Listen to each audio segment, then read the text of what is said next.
प्रार्थनान हेच मुचे मागणी, हीच मुची प्रार्थनान हेच मुचे मागणी. माणसाने माणसाशी माणसा सम वागणे,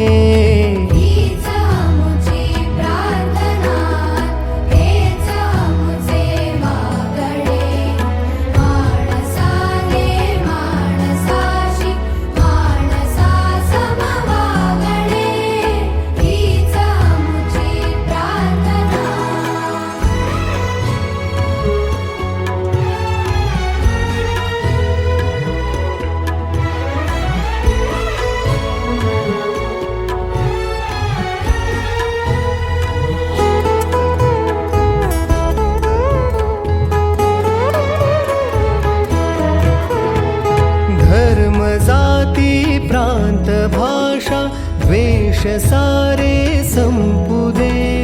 धर्म जाती प्रांत भाषा द्वेष सारे संपू दे.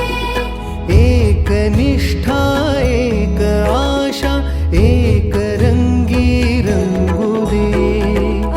पुन्हा पसरो मनावर शुद्धतेचे चांदणे.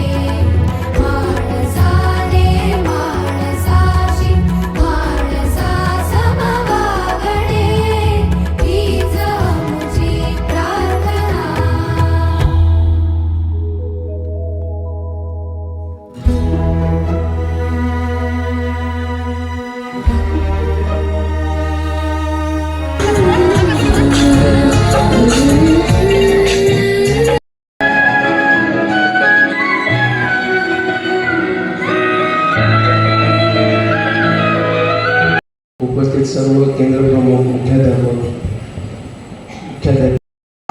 खूप सुंदर अप्रतिम सुंदर असं सादरीकरण केलं. त्या सर्व आपल्या चिमुकल्या त्यामुळं तिथं पण त्या वेळेपासून आतापर्यंत मी कंटिन्यू कामात आहे.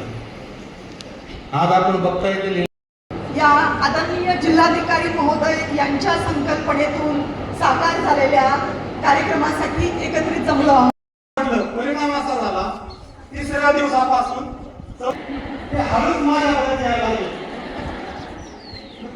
मुलांची ओळख करून घेतली आणि नंतर परिपाठामध्ये गायनाच्या कार्यक्रमात हाक मारायला लागलो. एक छोटासा बदल शाळेमध्ये किती मोठा बदल करतो. व मग मी हळूच सांगितलं. एका मुलीने मला सांगितलेलं उदाहरण सांगतो. तिच्या आईने तिच्या घरच्या झाडांचे 4 पेरू त्या मुलीकडे दिले, तुमच्या मॅडमला घेऊन जा असतं. बरोबर आहे म्हणते ना मी. कारण तुम्ही काय किंवा मी काय, मी अधिकारी जरी असेल तरी मला तेच करावं लागतं. या सगळ्या पुरुषासमोर सांगते. बरोबर आहे का?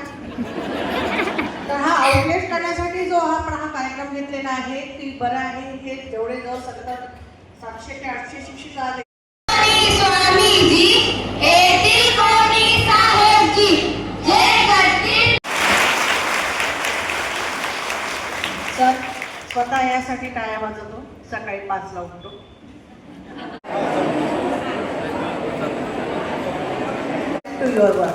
कारण तुम्ही करताय ते काम ते घरी पण करताय, आपण करतोय घरामध्ये. जेव्हा महिला असते, आई असते, तेव्हा ते काम खूप चांगलं होतं. मी करतोय पण मी करते, मी सगळ्यासाठी करते अशी म्हणणारी ही आपली आई असते.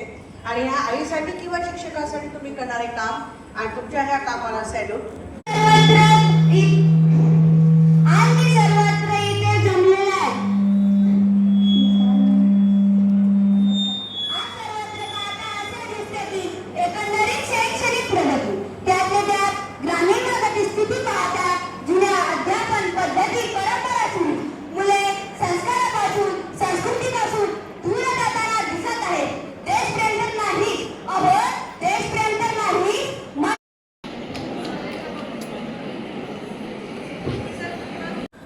माझा आग्रह आहे 5-10% मार्क कमी पडू द्या, पण त्याला जगायचं कसं,